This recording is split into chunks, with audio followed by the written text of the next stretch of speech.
Hello welcome to my cooking blog. তো দেখতেই পাচ্ছেন এখানে অনেক রকমের মাছ ভেজে নিয়েছি। সেদিন যে ব্লগটা ছেড়েছিলাম ওটারই কিছু মাছ রেখে দিয়েছিলাম ফ্রিজে, ওগুলোরই রেসিপি বানাচ্ছি। তো এখানে দেখতেই পাচ্ছেন মাছের ডিম, যেটা ম্যাচ বলে ওর বড়া করে নিয়েছিলাম, আর সব রকমের মাছ ভেজে নিয়েছিলাম। এখানে আমি আলু কেটে নিয়েছি, মাছের ঝোল বানাবো তার জন্য। তো আলুটা ভেজে নিয়েছি লাল লাল করে, এখন এটাকে তুলে রাখবো। তো আলুটা দেখতেই পাচ্ছেন ভেজে নিয়েছি, এরপর এটাকে তুলে রাখলাম। আর ওই কড়াইতে আবার একটু তেল দিয়ে দেব, তারপর এখানে একটু তেজপাতা অ্যাড করব, আর এখানে পেঁয়াজ দেব। তো পেঁয়াজটা একটু লাল লাল করে ভেজে নেব, তারপর এখানে টমেটো অ্যাড করে দেব। টমেটোটা একটু তেলের সাথে ভেজে নেব।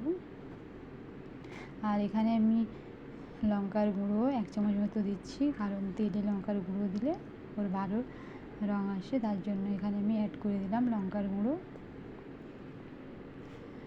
তারপর এটা ভেজে নিয়ে এখানে মশলা, যে আদা রসুন পেঁয়াজ জিরা পেস্ট বানিয়ে রেখেছিলাম ওটাই দিয়ে দিলাম। মশলাটা দিয়ে ভালো করে এখন কষিয়ে নেব। আর এখানে আমি 1/2 চামচ মতো লবণ অ্যাড করলাম, হলুদ গুঁড়ো 1 চামচ, আর এখানে জিরা গুঁড়ো 1/2 চামচ মতো, কারণ গোটা জিরা দিয়েছি তার জন্য। তো এখন মশলার সাথে ভালো করে মিলিয়ে নেব, আর মশলাটাকে এখন ভালো করে কষিয়ে নেব। আর মশলা যত ভালোভাবে কষাবেন সবজির টেস্টও তত ভালো আসে। তো এখানে দেখতেই পাচ্ছেন তেল ছেড়ে দিয়েছে মশলা থেকে। তো এখন এটাকে আমি ভালো করে কষিয়ে নিয়ে আর ওর মধ্যে আলুগুলো দিয়ে দিলাম। তো আলুগুলো দিয়ে একটু নেড়ে চেড়ে নিলাম, তারপরে এখানে আমি জল অ্যাড করে দিলাম।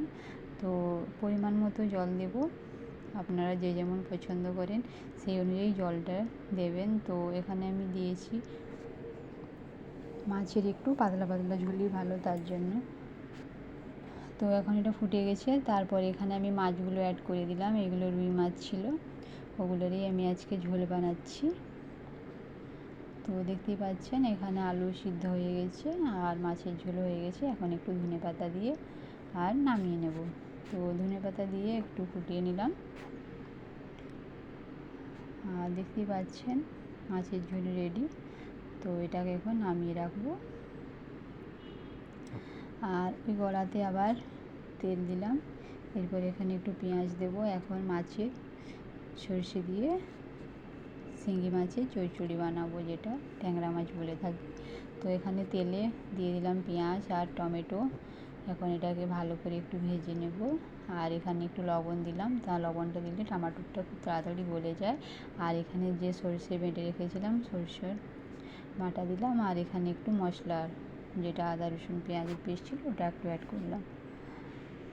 তো এখন এটাকে একটু নাড়িয়ে চাড়িয়ে নেবো। আর এখানে আমি হলুদ গুঁড়ো 1 চামচ, আর লঙ্কার গুঁড়ো 1 চামচ মতো, আর জিরে গুঁড়ো 1 চামচ, তো এগুলো অ্যাড করলাম। তো এটাকে এখন ভালোভাবে কষিয়ে নেব মশলার সাথে।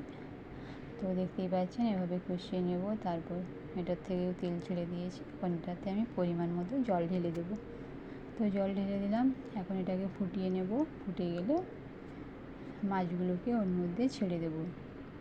তো দেখতেই পাচ্ছেন এখানে মাছগুলো ফুটে গেছে, তাই এখানে আমি এখন জলটা ফুটে গেছে, মাছগুলো দিয়ে দিলাম। আর এভাবে কে কে মাছের চচ্চড়ি খেতে ভালোবাসে অবশ্যই কমেন্ট করে জানাবেন। তো এখানে কমপ্লিট। তো দেখতেই পাচ্ছেন হয়ে গেছে।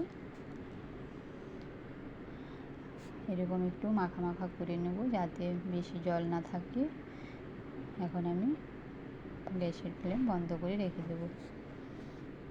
তো এদিকে আমি ভাত সাজিয়ে নিয়েছি, এখানে ভাত, লেবু, আর যে মাছ বানিয়েছি ওটা চচ্চড়ি, আর এখানে যে ডিম, মাছের ডিম ম্যাচ বড়া, মাছের ঝোল, আর এখানে একটা মাছ ভাজার পিস। তো ভিডিও কেমন লাগলো অবশ্যই লাইক কমেন্ট করবেন, চ্যানেলটিকে সাবস্ক্রাইব করে দিবেন। সবাই ভালো থাকবেন, সুস্থ থাকবেন। তো দেখা হচ্ছে পরের একটি ভিডিওতে। Ta ta, by.